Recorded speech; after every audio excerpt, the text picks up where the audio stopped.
Maravilha, pessoal. Muito boa tarde. Boas-vindas a todas e todos em mais um encontro da Rede Acid. Fico feliz aí de estarmos juntos em mais um bate-papo para a gente trocar ideias, boas práticas, aprender coletivamente, né? Hoje é um tema também muito importante. A gente vai falar sobre aspectos jurídicos dentro de projetos sociais. Já sei que muitos aqui compartilharam na inscrição algumas dúvidas, a gente usou essas dúvidas para pautar o nosso bate-papo de hoje. Já vou apresentar formalmente o nosso convidado.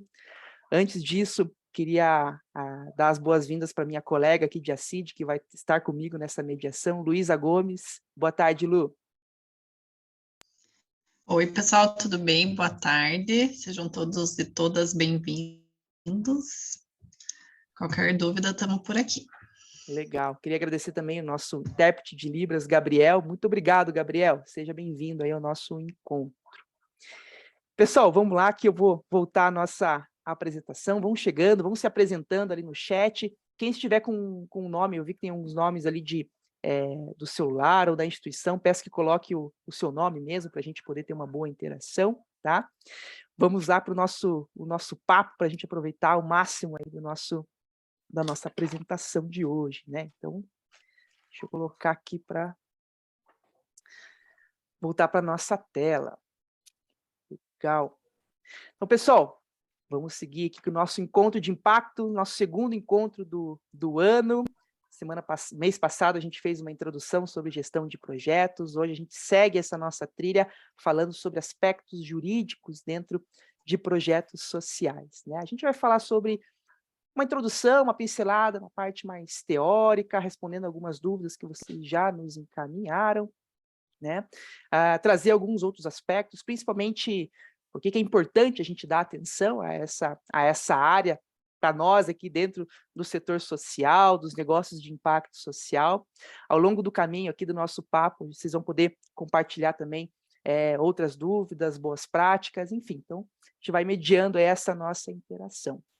Antes de convidar o nosso palestrante do dia, né, Dr. Leandro, já vou apresentá-lo, eu quero introduzir o nosso tema. Opa. Aqui, beleza. De uma maneira diferente, né? A gente convidou o nosso colega aqui de ACID, o Luiz Hamilton, um dos fundadores da ACID, atual diretor administrativo e financeiro, e a gente pediu para ele trazer uma introdução sobre esse tema, né? E ele trouxe algumas reflexões e provocações que vão pautar aí o nosso papo de hoje. Então, eu vou começar aqui compartilhando com vocês um vídeo que ele nos enviou. Vamos lá.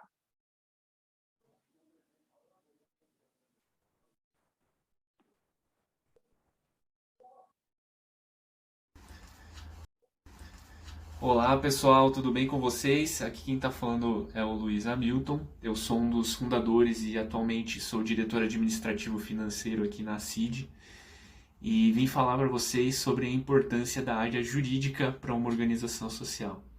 Acho que o primeiro passo para você ter um jurídico bem estruturado é você criar o estatuto da organização lá quando você está fundando, já de acordo com as atividades que você vai realizar e com algumas cláusulas que são muito importantes para que depois você consiga se inscrever nos conselhos e, por consequência, acessar a captação de recursos, tá?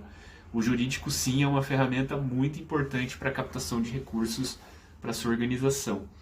Então, desde o início, procure uma indicação de um advogado que seja especialista no terceiro setor. Inclusive, assistam o próximo encontro, que vai ser com o Dr. Leandro Marins de Souza, que é uma referência nacional nesse assunto. Ele é nosso advogado aqui na CID e é um profissional muito qualificado. Tá? Com o estatuto da sua organização criado, é hora de você realizar as suas atividades e de também começar a se inscrever nos conselhos municipais de defesa de direitos. O primeiro, que é a base para todos os outros, costuma ser o Conselho Municipal de Assistência Social, né? Então procure entender como funciona o cadastro aí na sua cidade. Você vai ter que enviar uma série de documentos, um relatório de atividades, o plano de ação, e uma série de outras coisas para conseguir entrar ser uma organização inscrita no conselho.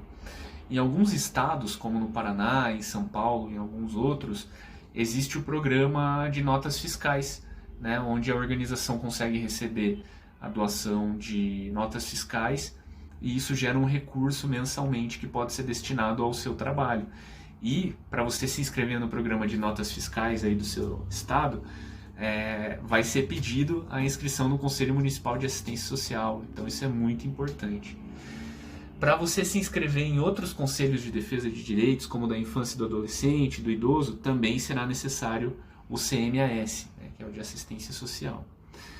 E aí, quando você conseguir se cadastrar nesses outros conselhos, você vai ter acesso vai poder inscrever projetos nos fundos e realizar projetos com recursos públicos, né? Isso é muito importante para que a organização consiga gerar um impacto social. E por fim, a parte jurídica também é muito importante para que é essencial, um pré-requisito para que a organização se certifique no SEBAS, que é o Certificado de Entidade Beneficente de Assistência Social. E todas as organizações que estão certificadas, elas têm isenção da cota patronal e alguns outros impostos que incidem na folha de pagamento do empregador e geram uma economia de cerca de 28%, né? Então o jurídico, além dele ser importante para as atividades da organização, para a transparência, para mostrar o trabalho, também é uma ferramenta, é um aliado muito relevante para a captação de recursos. Por isso, muita atenção, esteja sempre atualizado com um advogado, uma pessoa especializada no terceiro setor e atento à inscrição nos conselhos e buscando novas oportunidades. Então é isso, pessoal. Um abraço e sucesso para vocês.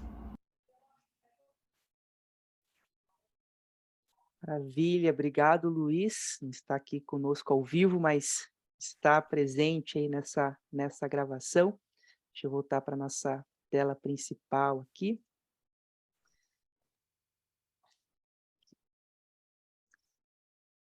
E aí eu quero aprofundar, aí o Luiz introduziu aí um pouco sobre a importância das certificações, dos aspectos jurídicos, né? Não só, acho que tem a questão de formalizações, credibilidade, né? Mas como ele citou, impacta muito às vezes nos aspectos financeiros, que é algo muito precioso aí para nós no setor social, né? Então a gente vai aprofundar um pouco sobre isso, e aí eu vou convidar o Dr. Leandro, que eu vou apresentá-lo, para a gente entender se é por aí mesmo, né? Então, queria convidar o Dr. Leandro Marins, nosso parceiro aqui de longa data da CID.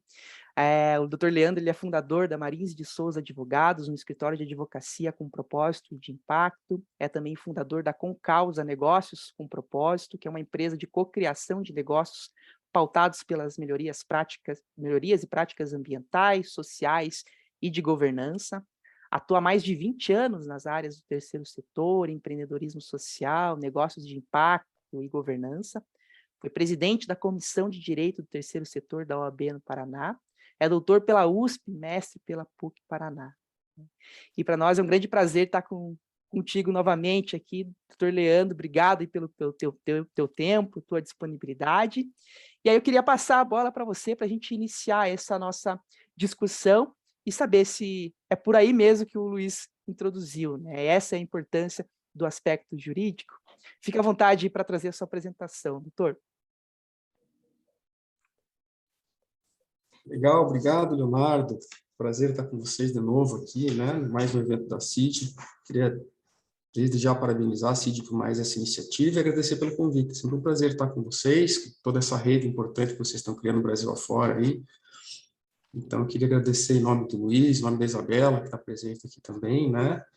Da Luísa, de você, Leonardo, Gabriel também, que está fazendo aqui o trabalho de intérprete para a gente. Prazer estar com vocês aqui, que a gente tenha um período aí de bastante conversa, bastante troca de experiências, né? E sim, o Luiz tem toda a razão, né? Não quero puxar a brasa para minha sardinha, mas o fato é que cada dia mais a realidade mostra que uma organização que pretende ter perenidade na sua atuação, né, pretende se consolidar, precisa estar com a sua governança em ordem, né, precisa estar com seus aspectos jurídicos redondos,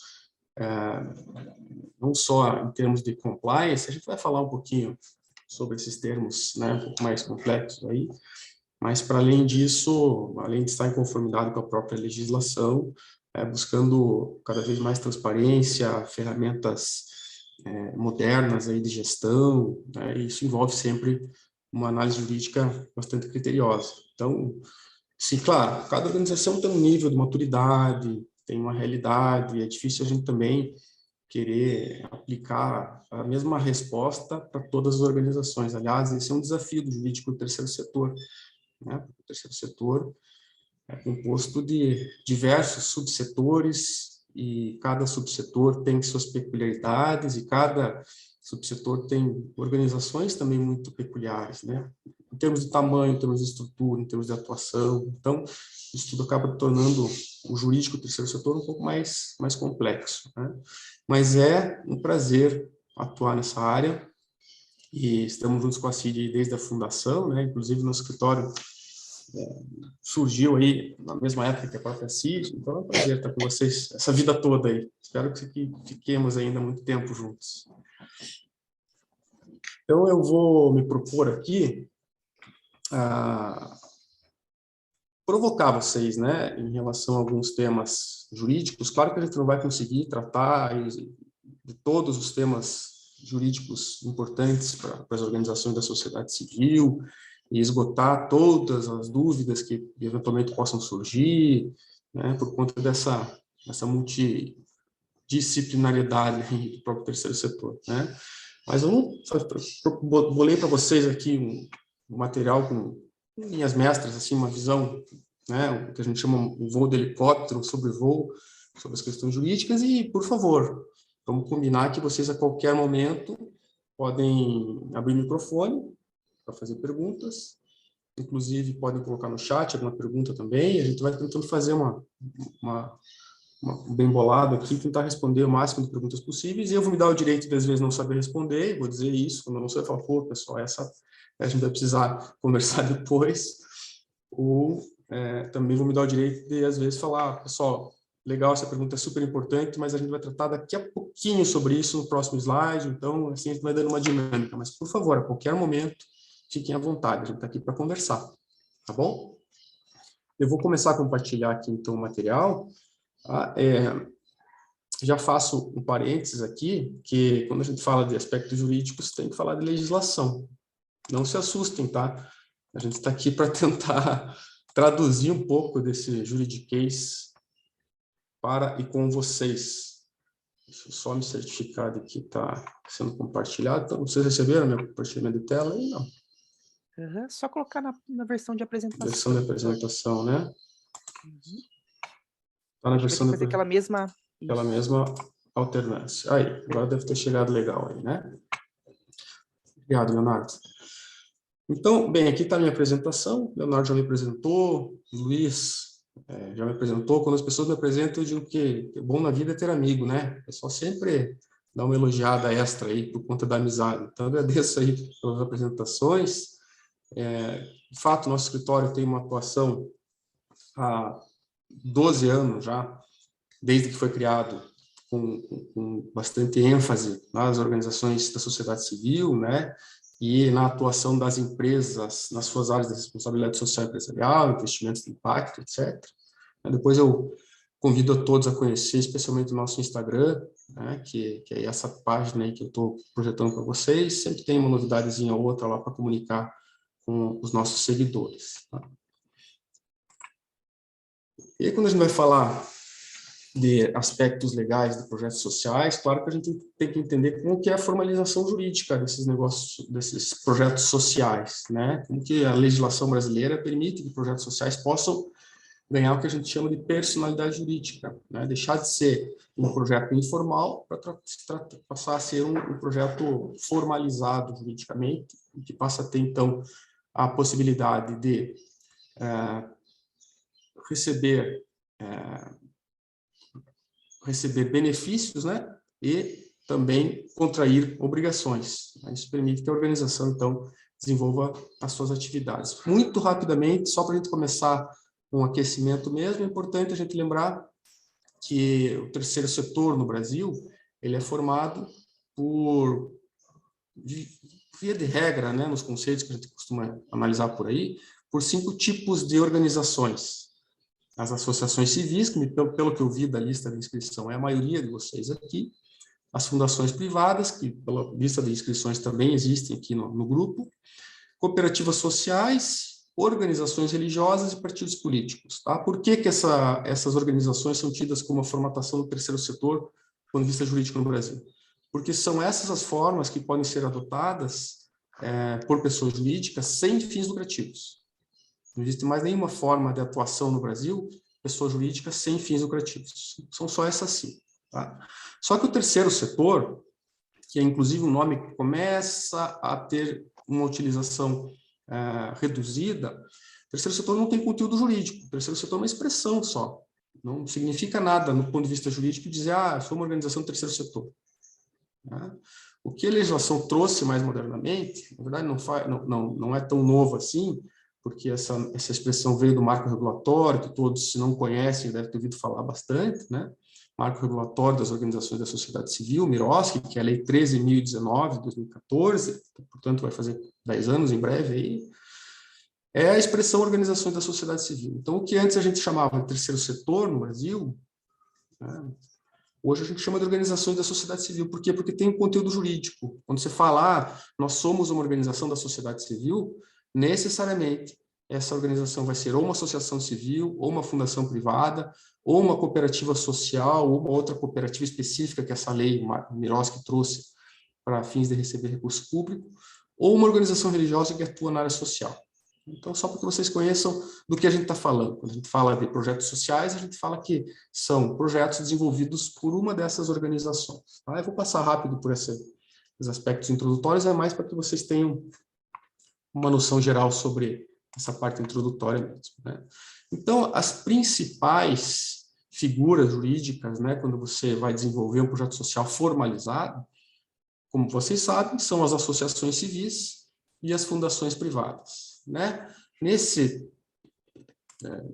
cenário de associações civis e fundações privadas, também não é incomum vocês encontrarem os institutos empresariais, que são associações civis também, e as próprias fundações empresariais, fundações criadas por empresas, né? Qual a diferença básica entre associação civil e fundação privada? Vou falar um pouquinho mais devagar até para facilitar a vida do Gabriel aí também. Associação civil é uma reunião de pessoas com a finalidade de desenvolver uma ação comum. As pessoas se reúnem para desenvolver uma ação comum e que agora, no ambiente do marco regulatório, essa ação seja de relevância pública e social para ser uma organização da sociedade civil. A fundação privada é quando alguém, uma pessoa física ou uma pessoa jurídica, destina um patrimônio próprio da pessoa física ou da pessoa jurídica para que esse patrimônio sirva para desenvolver uma ação social. Então, a fundação privada pressupõe um patrimônio inicial. A pessoa dispõe desse patrimônio, que deixa de ser dela, e esse patrimônio vai servir para a causa que ela escolher. Tá? Isso tanto nas associações civis, esses dois conceitos, né, das associações civis e fundações privadas, também se aplicam para as associações empresariais, que são os institutos empresariais, ou para as fundações empresariais, é a mesma coisa. Tá? Daí, por favor, à medida que vocês forem tendo dúvida, vocês vão perguntando. Tá? Eu só queria incluir mais um conceito aqui, que é um conceito mais moderno, mais recente, que não é um conceito de organização da sociedade civil, mas é um conceito que a gente percebe que algumas organizações da sociedade civil têm se aproximado, inclusive, desse conceito, e alguns projetos sociais têm sido desenvolvidos por esse conceito novo, que é o conceito de negócio de impacto. O conceito de negócio de impacto é aquela empresa que tem como finalidade principal não a distribuição do lucro, mas sim a solução de um problema social. A partir desse momento, a empresa nasce para desenvolver um problema social, claro, sem abrir mão de oferir o lucro, né, nas suas atividades, porque ela pressupõe sustentabilidade. A diferença é que associações civis e fundações privadas não podem distribuir lucro, porque são sem fins lucrativos. Os negócios de impacto podem. Tá? Então, a gente tem visto aí um movimento bastante importante de formatação de negócios de impacto que são apoiados ou apoiam organizações da sociedade civil. Então, é importante que vocês, pelo menos, ouçam falar desse conceito e aqueles que tiverem dúvida, perguntem, e aqueles que se interessarem, busquem depois outras informações, e a gente está aqui à disposição para que isso aconteça, tá? Doutor Leandro, Pois não, Maria do Carmo. esse aí é um exemplo de negócios de impacto. Um exemplo de negócio de impacto. Nós temos aqui em Curitiba, e Leonardo, Luísa, Isabela podem me ajudar, inclusive, um café, não é isso? Um café que foi aberto aqui em Curitiba, que a finalidade dele é a inclusão de pessoas com deficiência no mercado de trabalho. Então, todos os funcionários desse café necessariamente são pessoas com deficiência, que são inseridas através desse projeto social formatado por uma empresa, um negócio de impacto, que tem como missão a inclusão de pessoas com deficiência no mercado de trabalho. Tá? E desenvolve a sua atividade normal de café. Mas especificamente a gente pode montar um negócio, uma empresa que ela se destine com foco para qualquer ação social? Pode, claro que, mais uma vez, aí, o jurídico tem uma importância bastante relevante, né, para que essa formatação não traga nenhum tipo de problema, mas sim, pode, tá? Desde que essa empresa, né, uma empresa, não é uma associação, não é uma fundação, uma empresa limitada, uma empresa, até no início pode ser uma MEI, enfim, né, ela sendo formatada para buscar uma solução socioambiental, antes mesmo de pensar no lucro, e aí a gente tem métricas que têm que ser discutidas sobre qual impacto ela tem que gerar para justificar essa formatação, etc. Qualquer negócio pode ter essa finalidade. Tá? Inclusive... Aí os colaboradores, eles têm que ser registrados também conforme a lei. Exatamente. Não há diferença nenhuma, e essa pergunta é muito importante, Maria do Carmo, não há diferença nenhuma, salvo a realidade das cooperativas sociais, mas, enfim, a gente nem vai falar disso porque é uma realidade muito, muito, muito esporádica no Brasil. Não existe diferença nenhuma entre um negócio de impacto, uma empresa de impacto e uma empresa comum ainda no Brasil. Existe uma série de discussões em andamento sobre criar um regime diferenciado de contratações, né, etc., mas hoje no Brasil não existe. Então, sim, esse negócio de impacto, se ele for contratar uma pessoa para a sua equipe, ela vai contratar essa pessoa pela CLT, ou como prestador de serviço, se a legislação permitir, né, ou como MEI, se a legislação permitir, isso tudo tem que ser avaliado caso a caso daí. Tá? E o lucro dela tem que ser todo com foco nesse objetivo, nessa missão dela, né? Exatamente. Né? Então, nesse modelo de negócio de impacto, veja que a gente está falando de empresa com fim lucrativo. Então, ela tem, sim, finalidade lucrativa. O principal fim dela é resolver um problema social, mas ela tem fim lucrativo. Tá? Tá. Havendo lucro, existem escolas que estudam a questão do negócio de impacto. Então, por exemplo, a escola defendida pelo Muhammad Yunus entende que o lucro não pode ser distribuído. Aí tem peculiaridades legais, porque na legislação brasileira é proibido que os sócios de uma empresa abram mão do lucro. Mas há possibilidades que a gente utiliza de prever que esse lucro vai ser sempre reinvestido na atividade da empresa, por exemplo. Tá? E aí vai reduzir o lucro da empresa para não ser distribuído. Mesmo que ela seja um negócio, esse lucro vai ser distribuído para o próprio negócio. Tá? Existem outras escolas, por exemplo, que prevêem que sim, esse lucro pode ser devolvido ao sócio, né? E aí cria indicadores de limites, de quando e quanto isso pode acontecer. E tem uma série de alternativas que surgem. Claro, o que não pode, para fins de caracterizar como negócio de impacto, não há hoje uma certificação, tá, que sirva para dizer, esse é um negócio de impacto, esse não é um negócio de impacto. Então, o que não pode escorrer o risco é desse negócio surgir como um negócio de impacto e se transformar num negócio, entre aspas, normal, um negócio que visa só o lucro e em prejuízo da sua missão social, né, que é o que importa para o negócio de impacto. Então, essa é uma questão bastante em construção ainda, né, tem muitos estudos a respeito, e, claro, tem suas dificuldades também de implementação, etc., mas é um conceito muito importante. Tá? E, Leandro, só dentro desse tema, a Jennifer questionou ali se o negócio de impacto ele pode participar de um termo de colaboração, fomento. Boa pergunta, Jennifer. Não pode, são regimes jurídicos diferentes. Tá? As associações civis e as fundações privadas, que não têm fins lucrativos, sim, elas são destinatárias do marco regulatório que permite a assinatura de termo de fomento, termo de colaboração, acordo de cooperação e, se for o CIP, de termo de parceria. Né? Os negócios de impacto não. Por quê? Porque são empresa. Né? Em contrapartida, ele pode receber investimentos diferenciados das associações civis, das fundações privadas, porque pode dar retorno para o investidor. Enfim, são regimes jurídicos diferentes. Tá? São regimes jurídicos diferentes. Tá? Então, acho que valeu a pena trazer essa provocação da existência dos negócios de impacto para vocês. Né? Existem também organizações da sociedade civil, associações civis, fundação privada, que desenvolvem atividades econômicas para sustentar suas atividades. Não confundam isso com o negócio de impacto, isso é uma atividade econômica que a gente chama de atividade meio, né? A gente também vai discutir um pouquinho sobre isso, porque a nova lei do SEBAS trouxe uma inovação importante a esse respeito. Tá? Então, acho que valeu a gente trazer essa provocação para que vocês, enfim, saibam da existência dos negócios de impacto e busquem mais informações, e a gente está aqui à disposição para, caso vocês queiram aprofundar, porque é um conceito muito novo, um conceito em construção e que pode ser de grande valia para alguns projetos sociais aí. Tá?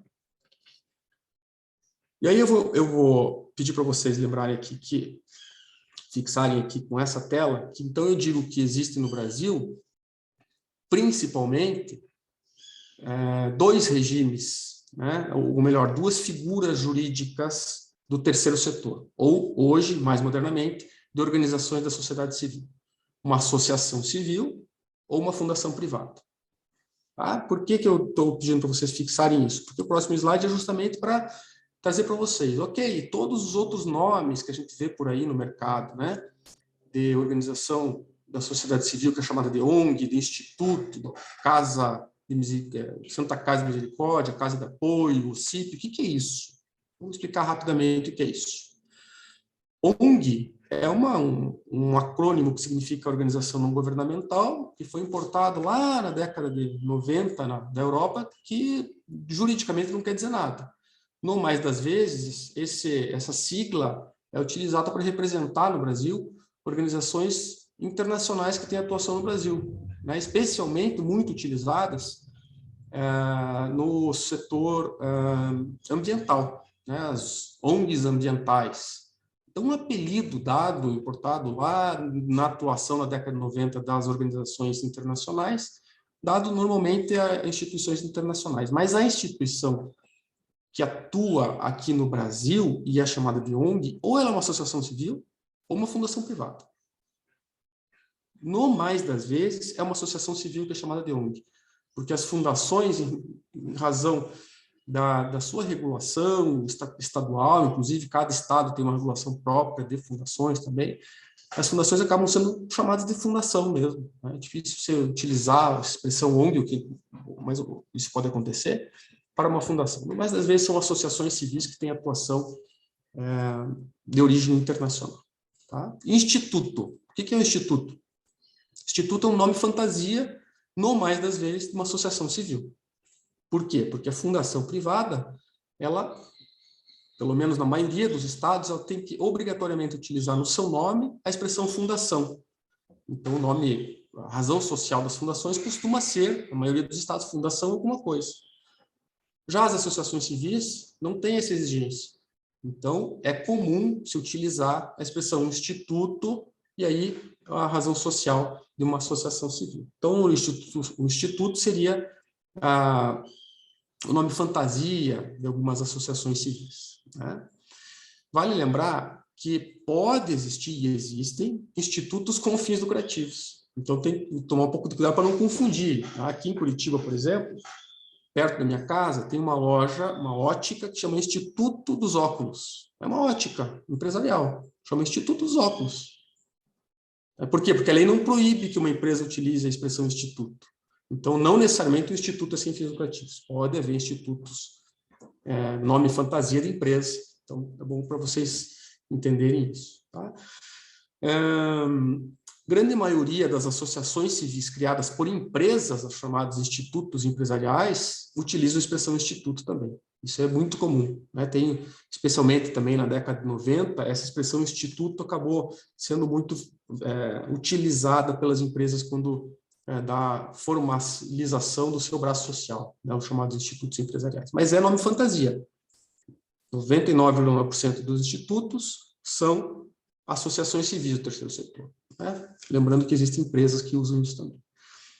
E a expressão casa, casa de apoio, Santa Casa de Misericórdia, etc., também é nome fantasia, no mais das vezes para associações civis que têm uma origem religiosa e que trazem, então, essa expressão casa, né? Que é uma expressão historicamente muito importante no Brasil, né? Especialmente por conta das Santas Casas, e usam como nome fantasia casa, mas no fim das contas é uma associação civil.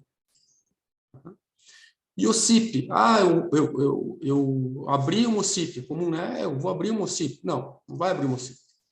Né, o grupo de pessoas vai criar ou uma associação civil, ou uma pessoa física ou jurídica vai abrir uma fundação privada. Essa associação civil, essa fundação privada pode um dia vir a se qualificar como OCIP, que é um distintivo que ela recebe, se preencher alguns requisitos, que permite a ela firmar termo de parceria. Basicamente é isso. Tá? Depois a gente vai aprofundar um pouquinho isso, para que vocês entendam, então, que existe no Brasil, juridicamente, principalmente duas figuras, das associações civis e das fundações privadas, para desenvolver atividades do chamado terceiro setor, né? As organizações da sociedade civil. Tá? Eu vou passando e vou me perguntando. Tá? Aqui a gente já começa a entrar, e claro que eu não vou aprofundar aqui, porque isso aqui é a redação da lei, enfim, é só para vocês terem uma noção e depois ficarem com esse material para estudarem e se aprofundarem. A gente começa a entrar na importância dos aspectos jurídicos do terceiro setor, né? E de se levar a sério, portanto, essa questão. O próprio Luiz, quando fez essa introdução, bela introdução que ele fez a respeito dessa importância, ele falou que o primeiro item juridicamente considerado, né, para as organizações da sociedade civil é o estatuto. E, de fato, esse é o primeiro item que tem que ser considerado pelas organizações. O estatuto tem que ser bem feito, porque o estatuto é a primeira lei da organização. É um documento formal que dá vida à organização e ele precisa ser observado, inclusive, sob pena de responsabilização de quem não observá-lo. Seja os dirigentes, seja os associados, seja os conselheiros. Então, o estatuto é lei da organização. E é muito comum, a gente percebe isso, organizações que não levam a sério o seu próprio estatuto. Não fazem as reuniões previstas no estatuto, não aprovam as contas, não renovam mandatos, não formalizam adequadamente o ingresso de associados, não têm a devida formalização das reuniões dos órgãos internos, da diretoria, dos conselhos. No mais das vezes, isso gera problema. Em algumas vezes, esse problema pode gerar, inclusive, responsabilizações pessoais daqueles que se omitiram, né, em observar o estatuto. Então, o estatuto é o documento que, na associação civil, as pessoas que se reuniram para desenvolver aquela ação social, né, formalizam esse estatuto que vai dizer o nome, as finalidades, a sede, onde funciona, como são admitidos os associados, como são demitidos e excluídos os associados, quais são os direitos e deveres, qual é o funcionamento interno, quais são os órgãos de governança dessa organização, e assim por diante. Tá? É muito importante ter cuidado com o estatuto, e uma vez formalizado o estatuto através do registro em cartório de registro de pessoas jurídicas da cidade onde criada a instituição, ser livro de cabeceira das organizações. Tem que conhecer de cabo a rabo e tem que aplicar no dia a dia o estatuto. Tá? Então, é muito importante a gente conhecer o Código Civil e a Lei de Registros Públicos. É claro, aí quando o Luiz fala da importância de um advogado que conheça da realidade das organizações, passa por isso, ele precisa conhecer leis específicas para criar um estatuto. O próprio Código Civil tem artigos específicos sobre associações e fundações, a Lei de Registros Públicos, e aí a gente vai entrando em outros aspectos de governança específicos, importantíssimos para as organizações da sociedade civil. Tá? Tais como a obrigatoriedade de que os associados tenham direitos iguais. Podem ter categorias diferentes de associados, mas dentro de cada categoria os direitos têm que ser iguais. Tá? Hipóteses de exclusão, competências privativas da Assembleia. Só a Assembleia pode fazer algumas coisas na associação. Tá?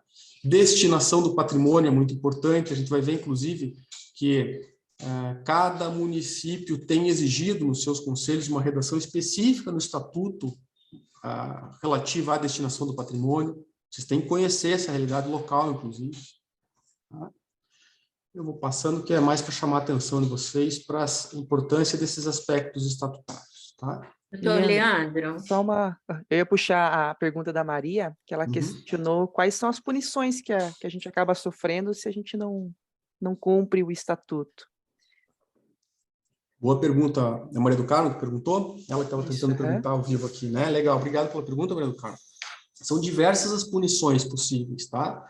Tanto punições para a própria organização, quanto punições pessoais, tá? Eu vou começar com um exemplo de punição da própria organização.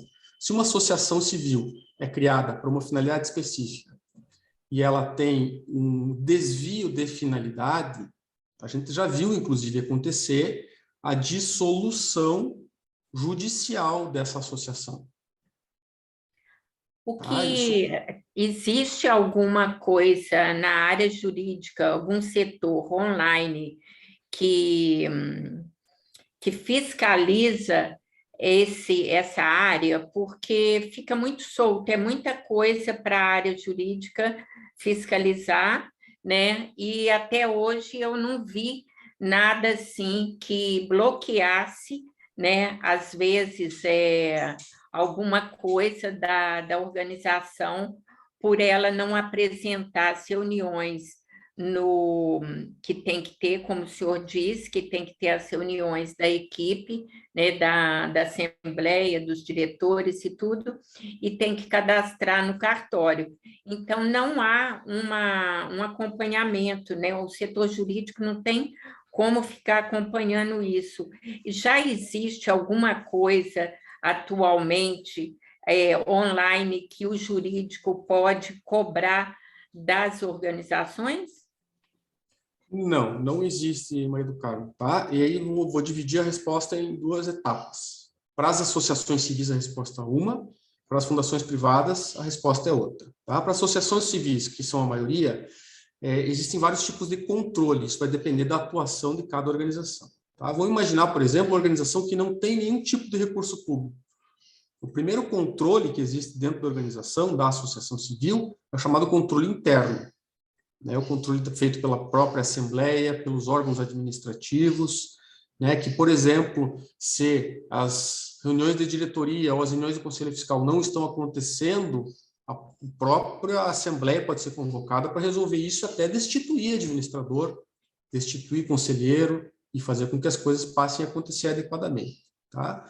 Mas, a depender da gravidade dessa atuação da organização, isso pode acontecer, a gente já viu acontecer, inclusive, há alguns órgãos que podem interferir, mesmo que não haja recurso público envolvido, como, por exemplo, o Ministério Público.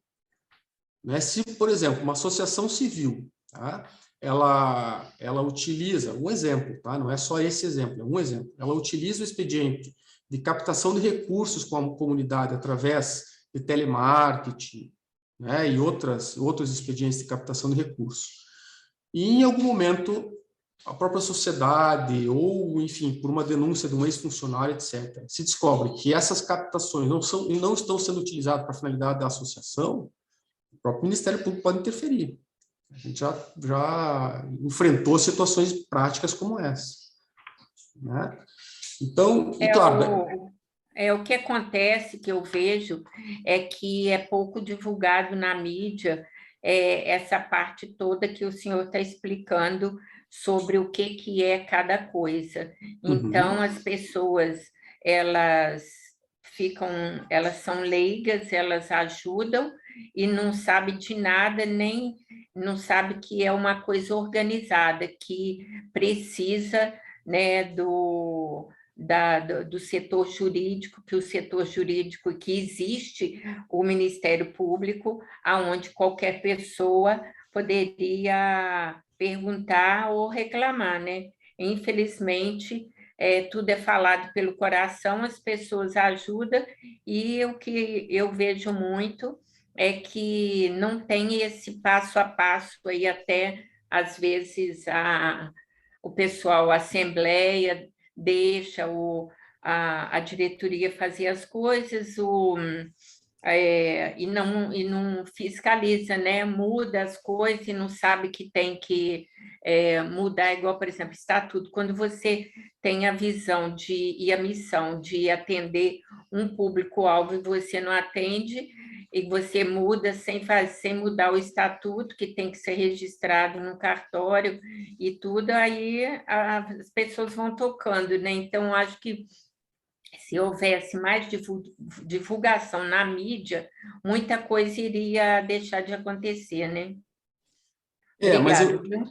imagina, eu que agradeço pela pergunta, pela intervenção. Eu diria mais até, Maria do Carmo, o momento que a gente vive, né, das organizações da sociedade civil, exige que a organização se preocupe com isso. Por quê? Porque cada vez mais parceiros privados, por exemplo, né, empresas que apoiam a atuação das organizações, etc., têm exigido uma governança muito séria das organizações. Desse modo, aquelas organizações que não estão atentas a isso estão passando por dificuldades de sobrevivência. Elas cada vez mais têm que se organizar a ponto de demonstrar profissionalismo para os seus parceiros, como o pessoal da rede da CID tem feito. Né? O trabalho de lição de casa. Eu vou implantar a governança porque eu preciso demonstrar, não só fazer o certo, eu preciso demonstrar que eu faço o certo e comprovar que eu faço o certo. Por isso a importância do jurídico e da governança, né, nesse momento, para além de questões de fiscalização, etc., porque, embora não tenha um órgão específico que fiscalize, por exemplo, as associações civis, existe uma série de prestações de contas que uma associação civil precisa fazer quando recebe recurso privado, quando recebe recurso público. E se ela não tiver redonda, infelizmente, ela vai para o caminho do encerramento. Porque hoje em dia, especialmente quando a gente fala no conceito de ESG, que a gente vai falar um pouquinho sobre isso, não tem espaço mais para amadorismo no terceiro setor, nas organizações da sociedade civil. É uma seleção natural que está sendo feita. Tá? Em alguns estados estão mais evoluídos que outros, né? Sem dúvida, essa realidade local também tem essa peculiaridade. Tá? Então, aqui é mais para, imagina, mais para vocês verem nessa questão dos aspectos estatutários, mas para além disso, veja só que importante. Quando vai ser criada uma organização da sociedade civil, seja a fundação, seja a associação civil, uma série de leis, e não só leis, mas também de boas práticas, devem ser observadas, para que o estatuto seja repercuta bem a atividade da organização, assim como para que a organização possa desenvolver sua atividade da melhor forma possível, inclusive do ponto de vista financeiro, porque isso impacta em questões tributárias, impacta em questão de captação de recursos, como o Luiz falou, como o próprio Leonardo frisou. Então, por exemplo, a organização, quando vai desenvolver sua atividade, tem que estar muito antenada com a sua atividade específica. Ela desenvolve assistência social, que me parece que a maioria do pessoal da rede ACID é da assistência social, precisa conhecer a tipificação, se for uma instituição de atendimento, precisa conhecer as resoluções do CNAS, se for de assessoramento, se for no caso de algumas de vocês, se for de habilitação e reabilitação de pessoa com deficiência, precisa conhecer. E o estatuto tem que repercutir isso, porque o estatuto repercutindo isso, você vai conseguir a inscrição no Conselho Municipal de Assistência Social e vai conseguir obter os SEBAS e recursos públicos da área. Então, é importante conhecer essa legislação, né? Se for da área de saúde, eu vi que algumas das organizações aqui também atuam na área da saúde, precisa conhecer a legislação de saúde, o estatuto tem que repercutir isso, tem que entender também a regulamentação da promoção da saúde, o Sistema Nacional do Desporto, se trabalhar com a área de esporte, né? Na área cultural, precisa entender bem a regulamentação, que muda todo dia. Semana passada mudou a regulamentação da Lei Rouanet. Para vocês que atuam com Lei Rouanet, desenvolvem projetos culturais, né, para financiar as atividades da organização, mudou semana passada. A instituição normativa nova da Secretaria de Cultura. Precisa estar atento a isso, né? Também é preciso conhecer a legislação que trata de imunidades e isenções tributárias, são benefícios fiscais para as organizações da sociedade civil, que tem que estar desde o estatuto sendo livro de cabeceira, tem que estar atualizado em relação a isso. Tem que estar atualizado e tem que ter uma estratégia, uma governança sobre os títulos e qualificações. Que tipo de organização vocês querem? Que tipo de atuação vocês querem? Vocês querem uma organização que quer atuar com o poder público? Ok. Em que nível? Na área da saúde, por exemplo. Eu quero ser uma organização social, eu quero assumir a gestão de um hospital para pessoas com deficiência. Estou dando um exemplo. Ok, você tem que conhecer a legislação do OAS, legislação do OCIP, o SEBAS, é muito importante conhecer a legislação do SEBAS e repercutir isso no seu dia a dia, né? Porque para você obter essas qualificações, você tem que atuar conforme a legislação exige. Se você não conhece a legislação, você não vai atuar conforme a legislação exige, tá? Para aquelas que, não são todas, para aquelas que pretendem receber recurso público, tem que conhecer o MIROSC, Marco Regulatório das Organizações da Sociedade Civil, e tem que rezar a cartilha do MIROSC, tem que estar de acordo com o marco regulatório, senão não vai conseguir firmar um termo de fomento, um termo de colaboração no nível municipal, estadual ou federal. Tá? E aqui eu estou falando de legislação, conhecimento de legislação. Oi, pois não? Aproveitando esse ponto que você trouxe ali, né, até puxando a pergunta do Wilson, né, que ele comentou ali se hoje é mais vantajoso a gente ter o título do SEBAS ou da UCIP. Mas a tua fala me parece que depende do que você quer, né? É por aí? Exatamente, não existe resposta pronta. Precisa conhecer a organização, saber o que ela pretende, né, em matéria de atuação, de atividade, o que ela desenvolve, para saber qual é a qualificação mais benéfica. Por exemplo, se é uma organização que não tem folha de salários, especialmente agora que não temos ainda, né, Pronon e Pronas, não faz sentido ter o SEBAS. Não tem folha de salário. O benefício do SEBAS é para redução de custo de folha. Portanto, não faz sentido. Vou fazer um parênteses aqui, porque também tem a questão do título de capitalização, né, que só aquelas que têm o SEBAS podem usufruir desse benefício. Então, veja, a gente tem que levar uma série de coisas em consideração. Ao mesmo tempo que, se ela não pretende firmar um termo de parceria com o poder público, não faz sentido em falar em OCIP, porque o OCIP hoje praticamente só serve para isso. Não, peraí, na minha realidade faz muito sentido eu firmar um termo de parceria. Ok, vamos pensar em OCIP. Caso contrário, não faz sentido. Isso vai muito da atuação própria de cada uma, de cada instituição. Tá? Claro, eu posso dar uma resposta genérica aqui para vocês, dizendo hoje o SEBAS é mais relevante do que a qualificação como OCIP.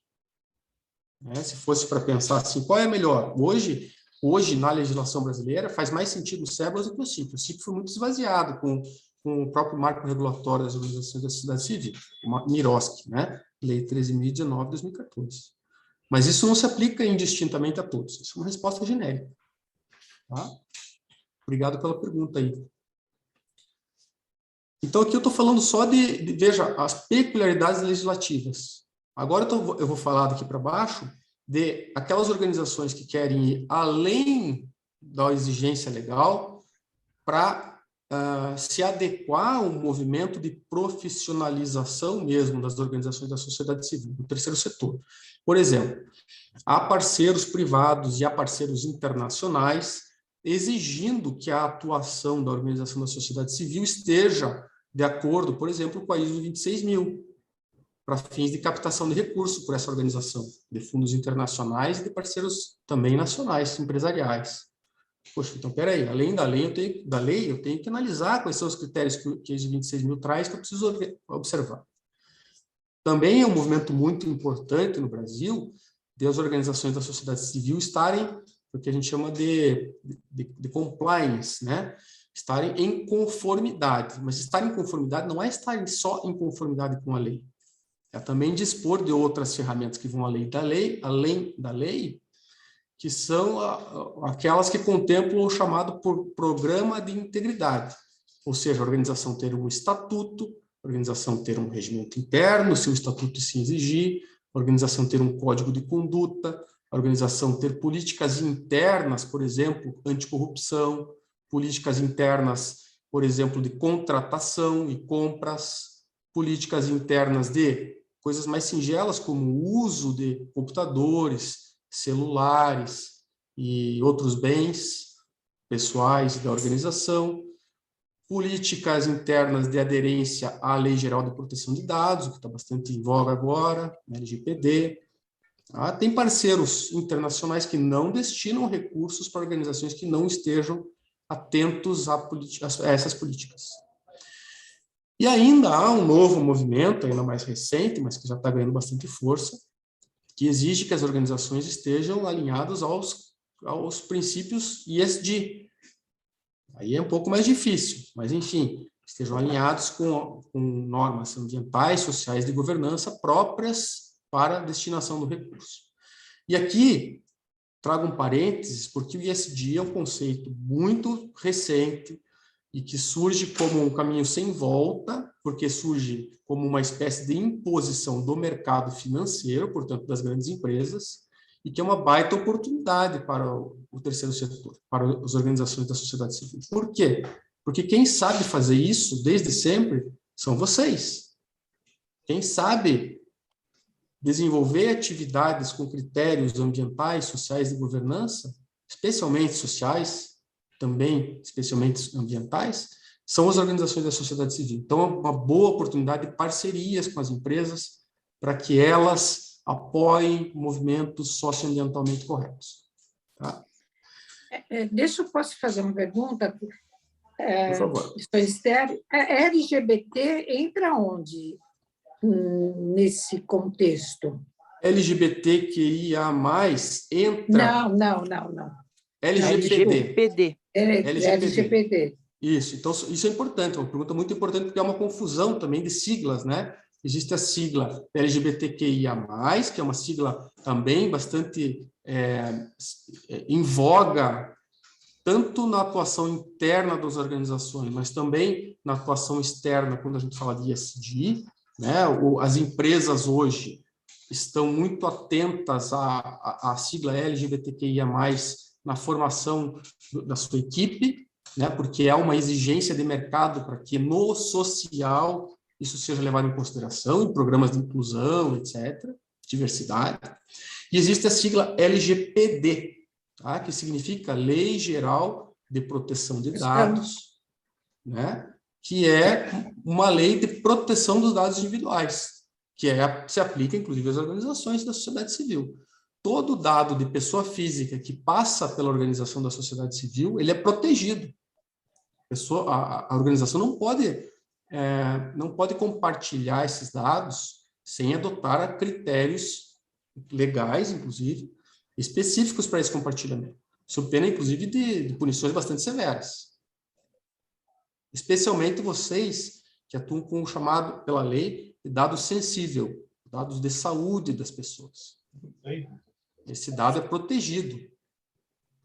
Tá? Esse dado é protegido pela lei e não pode ser compartilhado, salvo se a pessoa consentir, salvo se esse dado, por exemplo, tiver que ser utilizado para um tratamento de saúde pela organização, e aí a lei traz as hipóteses que vocês têm que se adequar a essa hipótese.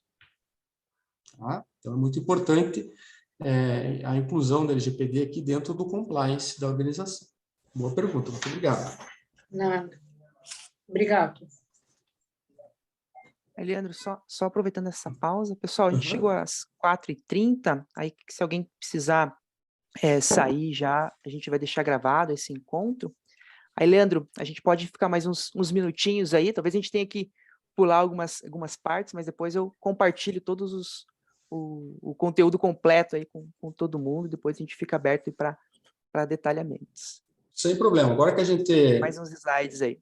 Legal. Agora que a gente fez esse apanhado geral, que é importante, né, da questão de governança, principalmente, a gente pode acelerar um pouquinho aqui para que vocês conheçam das outras hipóteses que eu trouxe de cuidado que vocês têm que ter do ponto de vista jurídico, né, e oportunidades também, tá?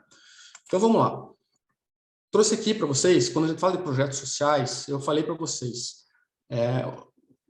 está sendo levado em consideração pelas empresas nacionais e internacionais, aspectos de governança, inclusive em editais, para fins de captação de recursos pelas organizações da sociedade civil. Tem sido cada vez mais comum, por exemplo, que editais exijam que organizações tenham um conselho fiscal. A organização que não tem conselho fiscal deixa de poder participar de alguns editais nacionais e internacionais. Então, é importante vocês pensarem nisso. Queremos captar recursos X e Y, precisamos pensar em melhorar nossa governança. Precisamos estabelecer um conselho fiscal, por exemplo, ou até, além do conselho fiscal, um conselho de administração. Temos visto editais exigindo conselhos de administração, que é um órgão interno da organização próprio de governança, que aumenta o controle da atuação da organização para fim de repasse de recursos privados, principalmente. Tá? Aqui eu trouxe só para conhecimento a estrutura típica de uma fundação. Tá? Lembrando que a diferença principal é que a fundação tem o Ministério Público que fiscaliza obrigatoriamente as fundações. Nas associações civis, não. O Ministério Público até pode atuar fiscalizando as associações, mas nas fundações é obrigatório o Ministério Público atuar. Tá? Trouxe aqui um slide que fala um pouco das qualificações que existem no Brasil hoje, tirando a organização social, que é bem específica, né? As utilidades públicas municipais, estaduais, cada município, cada estado vai ter a sua realidade em relação a isso, então é importante conhecer essa realidade local. A qualificação como OCIP, como eu disse, praticamente se esvaziou no país, porque até o marco regulatório, bens apreendidos, doações dedutíveis e PRONON e PRONAS eram destinados principalmente às OCIPs, a partir do marco regulatório, por isso está em colorido ali, tá, pessoal? Qualquer organização da sociedade civil que não tem essa qualificação pode usufruir desses benefícios, em certa medida, claro, tem exceções, mas enfim, regra geral. E o SEBAS, que hoje é, sim, a principal qualificação, né, um certificado que é concedido e que tem um importante benefício, como o Luiz comentou, que é a redução de aproximadamente 28% do custo sobre a folha de salários. Então, organizações que têm uma folha grande e atuam na área da assistência, da saúde ou da educação, têm que pensar em obter o SEBAS. É um investimento que ela faz. Claro, é difícil. Existe uma burocracia que tem que ser enfrentada, existe, mas é importante pensar nisso. Tá? Vou acelerar um pouquinho, vai falar um pouquinho sobre SEBAS, depois vocês veem isso aqui, esse slide com carinho. E aqui eu vou acelerar também, só para chegar aqui. Ó. Existe no Brasil duas imunidades principais. O que é uma imunidade, no fim das contas? Traduzindo para vocês. Imunidade é quando a Constituição diz não pode cobrar certos tributos das organizações da sociedade civil. As instituições de educação e assistência social, e na assistência social, incluindo a saúde, são imunes a impostos. Aqui eu trago uma lista para vocês estudarem depois. Se aqui tem alguma instituição de educação, de saúde ou de assistência social que está pagando um desses impostos aqui, consulte seu advogado, porque provavelmente está recolhendo desnecessariamente. E nesses tempos de vacas magras, a gente não pode recolher tributo indevidamente. A gente tem que buscar os nossos direitos. Né? Independente de qualquer tipo de certificação, qualificação. Basta ser educação, saúde, assistência sem fins lucrativos. Tá? E aí, aquela que conquistar o SEBAS, aí sim precisa ter o SEBAS, vai ter o benefício aqui de baixo, né? Que é o benefício de afastar aproximadamente 28% da sua folha a título de contribuições. Tá? O SEBAS, ele passou por uma reformulação agora, depois vocês analisam esse material aqui. A lei que rege o SEBAS hoje é a lei 187, de dezembro de 2021, uma lei bastante recente, que basicamente se aplica às organizações de saúde, educação e assistência que preencham requisitos, são diversos requisitos. Existe um procedimento a ser observado para a obtenção do SEBAS, mas que, uma vez preenchidos esses requisitos, a organização pode solicitar o SEBAS na área da assistência social, que é a maioria das organizações aqui, vão solicitar para o Ministério da Cidadania, né? Desde que esteja com o estatuto em ordem, esteja com a contabilidade em ordem, de acordo com as normas brasileiras de contabilidade, e aqui a importância de ter um contador que conheça disso. Não adianta ser um contador que entende de indústria, não adianta ser um contador que entende de comércio, não. Tem que ser um contador que entende de organizações da sociedade civil, que entenda de terceiro setor, se você pretender o SEBAS, tá? Principalmente. Tá? Uma vez que preenchidos esses requisitos, a organização vai solicitar o SEBAS ao Ministério da Cidadania, atuando, né, especialmente na área da assistência, que a gente recortou aqui, atuando na área de atendimento, assessoramento, defesa e garantia de direitos, habilitação e reabilitação de pessoa com deficiência, aprendizagem, acolhimento institucional e ainda entidades de longa permanência ao casalar e comunidade terapêutica. São todas essas as hipóteses que a lei permite que seja obtido o SEBAS. Tá?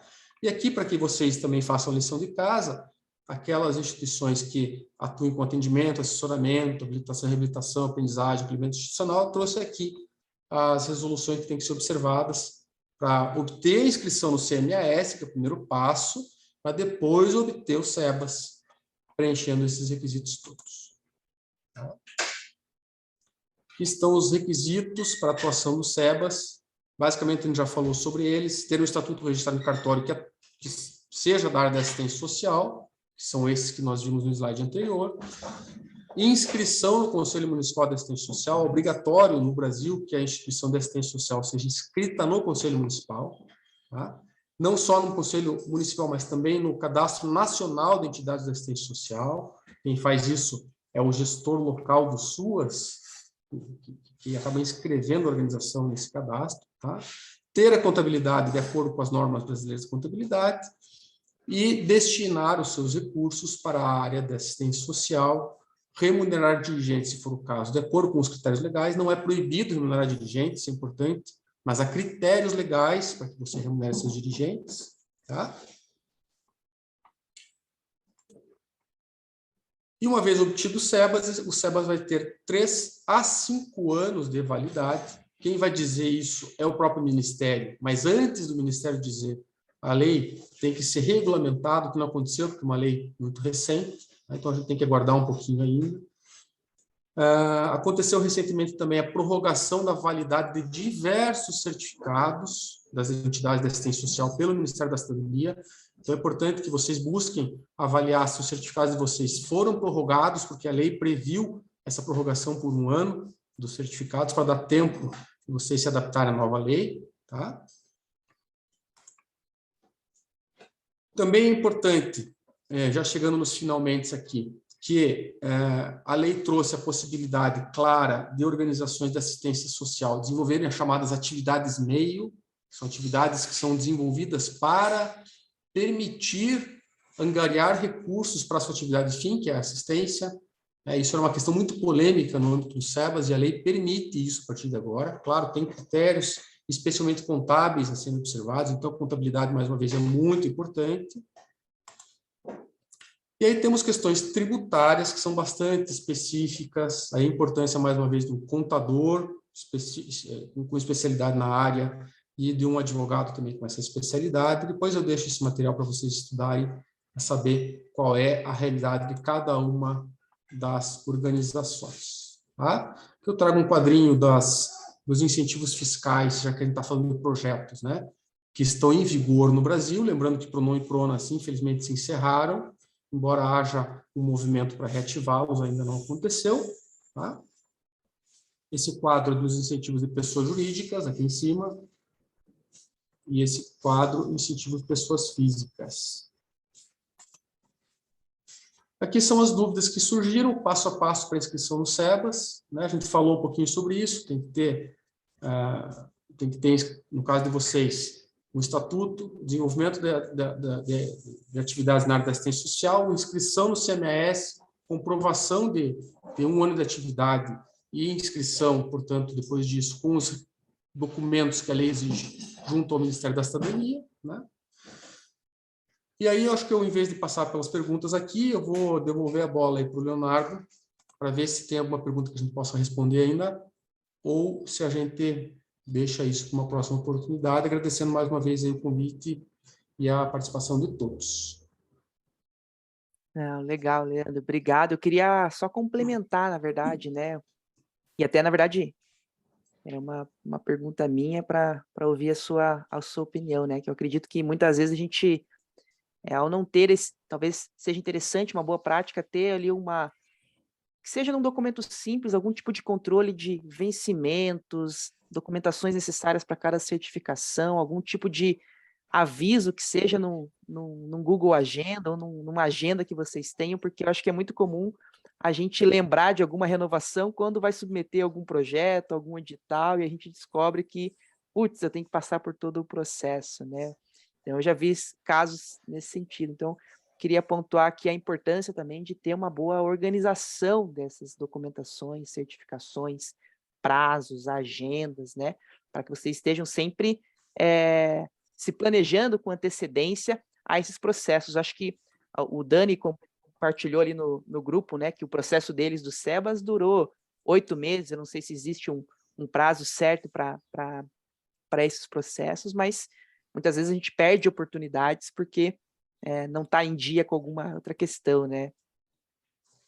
É isso mesmo, Leonardo. Na verdade, a gente chama de governança institucional, né? E um dos itens de governança institucional é esse calendário mesmo, né? De obrigações, tanto obrigações estatutárias, né? Por exemplo, se o estatuto prevê que tem que ter uma Assembleia Geral Ordinária por ano de prestação de contas, está agendado isso. E com antecedência para que você possa fazer a convocação da Assembleia com o prazo que o estatuto prevê, para que dê tempo de deliberar dentro do prazo previsto no estatuto. Reuniões mensais das diretorias, se o estatuto prevê, tem que estar agendado, né? Isso passando para as demais obrigações, não só contábeis, mas obrigações também decorrentes das qualificações. Também é importante um acompanhamento dos contratos que vocês fazem, né, para ver quando o contrato vence, quando precisa ser renovado, contratos com parceiros, contratos de prestação de serviço. Essa gestão contratual é bastante importante também. E, sem dúvida, uma ferramenta simples que seja, um Google Agenda que seja, já é um grande avanço na governança institucional nessa questão de calendário. É importante que vocês adotem isso sim. Tá? E daí, você falou que o Dani comentou que o processo deles tramitou por 8 meses. É quase um prazo recorde, né? Embora o Ministério da Cidadania esteja mais ágil mesmo, tá? Mas a gente conhece casos que estão pendentes de ainda 2, 3, 4 anos, e teve época em que o processo de concessão do SEBAS demorava 5, 6, 10 anos. Agora as coisas estão um pouco mais ágeis, vamos ver com a nova lei, né? Então, mais uma vez, é importante que quem tem potencial para ter o SEBAS pense a respeito. E também é importante, fazendo aqui um parênteses, Leonardo, que quem obteve o SEBAS recentemente analise a oportunidade de reaver valores que foram pagos anteriormente, porque esses valores foram pagos indevidamente. Há uma grande possibilidade de os valores pagos anteriormente à obtenção do SEBAS, para aqueles que obtiveram o SEBAS, serem restituídos, inclusive, mediante ação judicial. Então, é importante que vocês pensem nisso também, porque, enfim, acaba sendo uma poupança para a organização, né? Perfeito. Eu vou abrir o espaço para uma última pergunta ali do Wilson, e aí a gente conclui o nosso encontro. Fica à vontade, Wilson. Obrigado. Eu vou fazer no áudio aqui. O nosso SEBAS ele iria vencer agora em dezembro desse ano, e justamente a gente viu que teve essa portaria de prorrogação por mais um ano, né?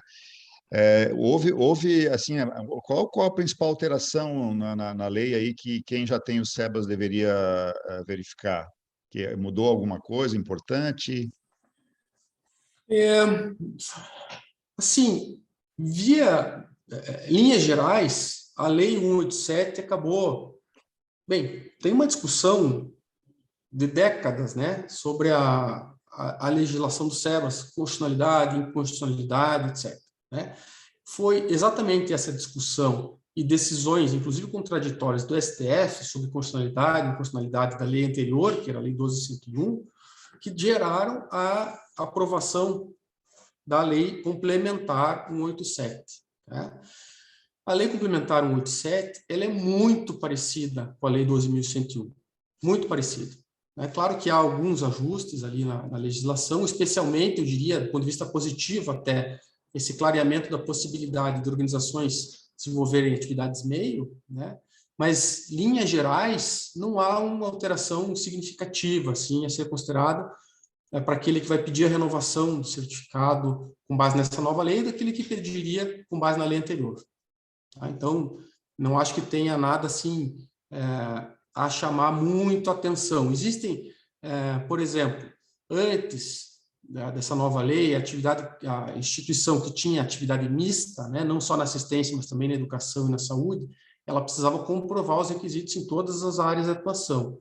Hoje, a lei simplifica um pouco esse processo, ela só precisa comprovar a sua atuação, os requisitos, por exemplo, na área de saúde e educação, se ela for de assistência, se ela superar 30% das suas despesas para uma dessas áreas. Aí sim ela vai ter que comprovar. Caso contrário, o Ministério nem vai ser consultado, vai ser só o Ministério da Cidadania que vai analisar.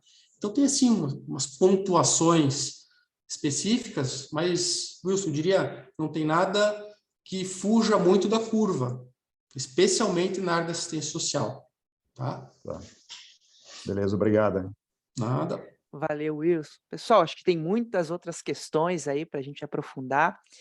Infelizmente, a gente não vai conseguir atender a todas elas, mas como eu falei, eu fico com o compromisso de ouvir todas as questões depois para os outros canais, para que eu possa transmitir aí para o Leandro e depois responder a vocês. E é justamente sobre isso que eu ia compartilhar, como que a gente pode fazer isso, né? Eu só vou interromper aqui o compartilhamento. Desculpa, obrigado. Não, tranquilo. Antes de eu encerrar aqui a nossa chamada, eu queria só convidar vocês para uma última foto aí de fechamento. Então, quem se sentir confortável em abrir a sua câmera, eu vou fazer aqui alguns registros para a gente deixar aí guardado esse momento que a gente teve. Vou esperar aí um pouco o pessoal ligando a câmera. Pelo jeito tá frio aí no Brasil inteiro, aí pelo vestimento da galera. Legal, pessoal. Vou tirar aqui só uns registros. Então, aquele X maravilhoso, sorriso maravilhoso. Como eu tenho várias páginas aqui de câmeras, eu vou fazer alguns registros, tá? E a primeira vai acontecer agora. 1, 2, 3 e... Feito. Vamos para a próxima. Mais uma. 1, 2, 3 e... Maravilha. Então, pessoal, para a gente fazer o fechamento aqui desse encontro, fiquei bem feliz aí com as trocas, com as questões. Obrigado aí por fazerem esse encontro, esse bate-papo funcionar como a gente esperava, né? Então, eu só vou voltar aqui para minha tela um instante para 2 recados para vocês. Só aqui. Beleza. Deixa eu voltar.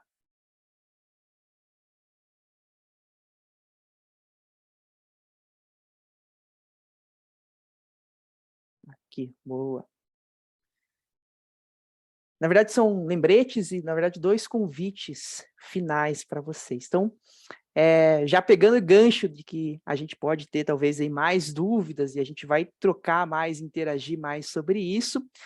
Alguns de vocês, acho que já receberam na semana passada um comunicado que eu fiz, mas eu reforço esse comunicado, esse convite aqui, que a gente está lançando uma nova ferramenta aí para a gente continuar esse bate-papo, né? Então, a gente já tem alguns canais aí usuais, né? O nosso grupo do WhatsApp, a gente tem nossos e-mails institucionais, mas até atendendo a pedidos da própria rede, no ano passado a gente teve várias discussões sobre isso. A gente está lançando mais um canal de trocas, que é o nosso grupo fechado no Facebook. Por que que esse grupo parece ser interessante para a gente? Porque ele tem algumas ferramentas que nos ajudam a ter uma interação melhor.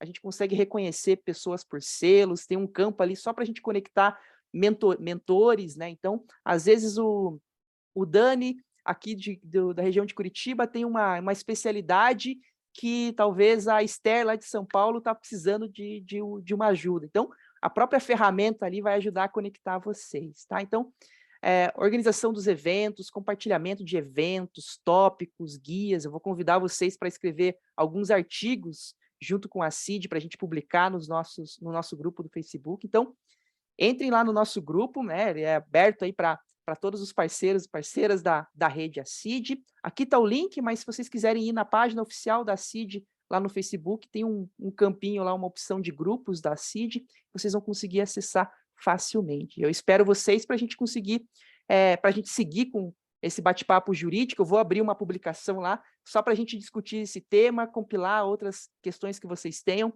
e aí eu passo tudo para o Leandro e depois eu retorno com as respostas para vocês. Eu espero vocês aí nesse novo grupo. E para a gente fechar aqui, já marquem na agenda, nosso próximo encontro no mês que vem já tem data, no dia 25 de julho, a última segunda-feira do mês de julho. A gente segue essa nossa trilha de projetos sociais, agora começando a entrar na questão de escrita de projetos, elaboração de projetos. Antes da gente escrever o projeto, eu quero conversar com vocês sobre inovações sociais, né, que é um passo ali importante para a gente identificar necessidades, demandas sociais, vão ter algumas ferramentas interessantes que a gente pode trocar. Aqui é um bom momento para a gente identificar quais são as melhores intervenções que eu posso fazer para atender aquela demanda social do público que eu estou atendendo, né? E a gente vai ter, claro, convidados aí para trazer alguns casos de estudo, algumas boas práticas para vocês, assim como foi o encontro de hoje, tá bom? Pessoal, quero agradecer, reforçar o nosso agradecimento ao Dr. Leandro. Leandro, obrigado aí pela disponibilidade. Agradecer também o Gabriel aí, obrigado, Gabriel, pela interpretação do nosso encontro de hoje. E, novamente, né, agradecer a participação de todas e todos em mais um encontro da Rede ACID. Eu fico sempre muito feliz e reenergizado aí quando eu encontro vocês, ainda mais nessas manhãs frias, pelo menos aqui em Curitiba, está bastante frio, assim. Então, saiu daqui de uma segunda-feira quente já por conta desse encontro. Pessoal, fiquem bem, uma ótima semana para vocês. A gente se vê no próximo mês. Um grande abraço.